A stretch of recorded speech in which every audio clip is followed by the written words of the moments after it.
Dieu nous bénisse tous. Le titre de notre message est La maison de Dieu, maison de prière. Prions d'abord. Seigneur, merci pour ta parole que nous allons écouter de toi. Nous te supplions, viens nous enseigner et que nous puissions, Seigneur, mettre en pratique ta parole pour ta seule gloire. Au nom du Seigneur Jésus-Christ. Amen. Rappelons que le titre de notre message est La maison de Dieu, une maison de prière. Pour commencer, je veux un peu expliquer ce qui concerne la maison de Dieu, parce qu'il y a beaucoup de confusion dans la tête de la plupart des chrétiens aujourd'hui. Seulement, j'aimerais vous dire que là où on peut appeler maison de Dieu, c'est seulement l'ensemble de 2, voire 3 personnes au minimum qui ont décidé de faire la volonté totale de Dieu. Ces gens ont décidé de mettre en pratique toute la parole de Dieu, et ce nombre peut être grand, comme centaines, des milliers, voire des millions. Mais l'essentiel, c'est que tout cela que Dieu a mis ensemble pour adorer, dans leur tête, c'est ce qu'ils doivent avoir dans leur tête est d'obéir à Dieu en toutes choses. C'est ça seulement la maison de Dieu. Donc, ces gens que Dieu a mis ensemble pour adorer Dieu, et ils peuvent se réunir peut-être sous un arbre, parfois aussi sous un petit hangar. Ça dépend du moyen qu'ils ont. Et ils peuvent aussi se réunir à ciel ouvert. De la même manière, et ils peuvent se réunir dans une maison. Et Dieu peut les bénir, ils auront des terrains. Ils peuvent même avoir des constructions. Et ils peuvent adorer dans cette construction. Ça dépend du moyen que Dieu les a donnés. Donc, qu'on a des maisons ou pas, ou à ciel ouvert, ou c'est sous un arbre, l'essentiel est qu'on doit se réunir pour qu'ensemble adorer Dieu. Vous voyez? Donc, mais le problème maintenant que nous avons de nos jours, c'est que lorsque Dieu veut que sa maison doit être une maison de prière, nous, les chrétiens de cette génération, nous avons transformé cette maison de Dieu, c'est-à-dire cette réunion de Dieu, nous l'avons transformée à faire n'importe quoi là-bas.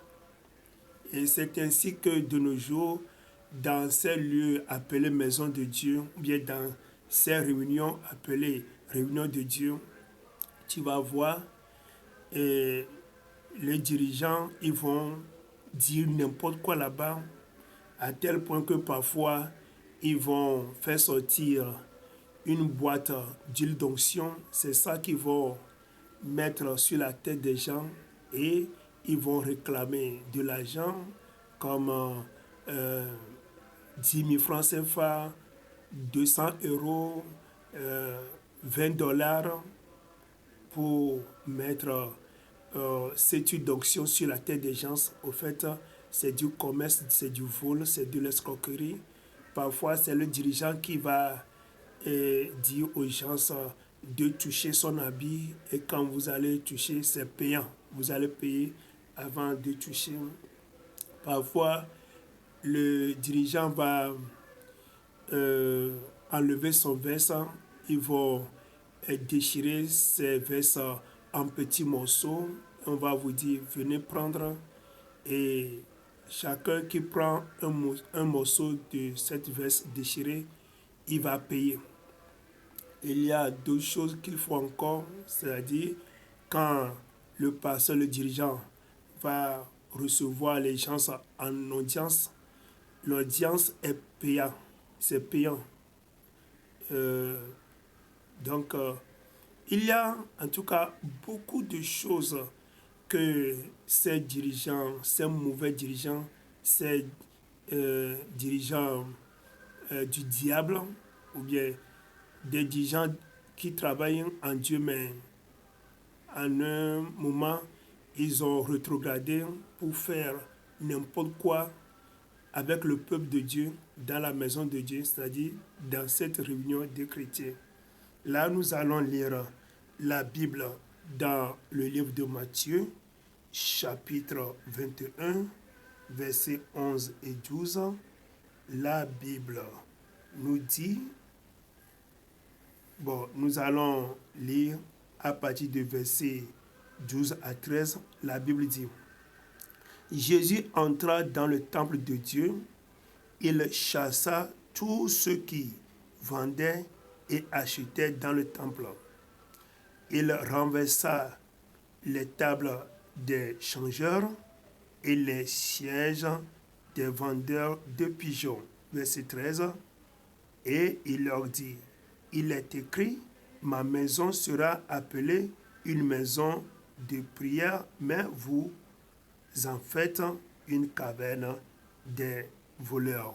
Vous voyez, selon les Écritures, selon la volonté de Dieu, là où les chrétiens se réunissent, doit être un lieu de prière adressé à Dieu et non un lieu pour faire le business et non un lieu pour chercher ses propres intérêts, de l'argent. Non, Dieu ne veut pas ça. Mais Dieu veut que là où ses enfants vont se réunir, doit être un lieu pour la prière. Là, je vais un peu expliquer à ce niveau de prière. Dans beaucoup d'églises, dans beaucoup de centres de prière de nos jours, les prières qu'on fait dans ces lieux-là sont bizarres, c'est de n'importe quoi de nos jours encore. Au fait, comme la parole de Dieu nous dit que nous devons rechercher le royaume des cieux et sa justice d'abord, donc la plus grande partie de nos prières, nous devons prier pour rechercher le royaume de Dieu pour notre vie. Vous voyez? C'est-à-dire, avant d'aller au ciel, il faut être obéissant à la parole de Dieu. Donc, si la parole de Dieu, c'est-à-dire la vraie évangile, va sortir, nous devons prier pour mettre en pratique l'évangile. C'est-à-dire, on te dit que n'aimez pas le monde et les choses de ce monde. Là, tu vas prier que Dieu t'aide pour abandonner ce monde et les choses de ce monde. Voilà. Donc, on te dit, faut pardonner. Mais tu n'arrives pas à pardonner. Donc, tu vas prier que le Seigneur agisse puissamment dans ta vie afin que tu pratiques le pardon avec tes ennemis. On t'a dit de prier pour tes ennemis, de faire du bien à la place du mal. Mais tu n'arrives pas à le faire. Tu dois prier pour que ces choses soient effectives dans ta vie. Tu vois? Donc, on peut aussi prier. Si on est malade, on va prier. Si on a des démons en nous, on va chasser ces démons par la prière. On va prier pour trouver aussi son conjoint pour le mariage. On va faire toutes sortes de prières quand même. Vous voyez? C'est ça. Donc, la parole de Dieu va sortir et nous allons prier pour mettre en pratique cette parole de Dieu. C'est ça. Que Dieu nous bénisse.